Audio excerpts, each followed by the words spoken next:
L'ombre projetée est trompeuse. Pierre Lopez n'est pas un surfeur, mais un adepte du paddleboard, une planche d'environ 3,20 m utilisée par les nageurs sauveteurs professionnels. C'est un outil de sauvetage intéressant parce que c'est beaucoup plus rapide que d'aller chercher une personne à la nage.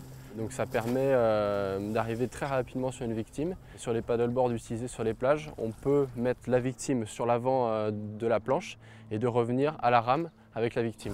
Une pratique du secourisme devenue un sport très populaire en Australie, qui a débarqué en France il y a 20 ans seulement. Cette pratique s'est développée dans un premier temps pour surveiller les plages. Puis les compétitions se sont mises rapidement en place, des compétitions sur des petits parcours. Et maintenant, depuis 5-6 ans, de plus en plus de courses de rames longue distance ont lieu en France. En Loire-Atlantique, nous sommes deux clubs de sauvetage sportif. Ça représente environ 200 sauveteurs. Alors la première technique, c'est allonger. C'est un bras après l'autre. Et la deuxième technique, c'est à genoux. On vient se positionner au niveau des pattes. Et ensuite, c'est deux bras en même temps.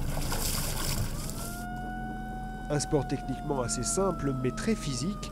Les courses seniors font plus de 10 km.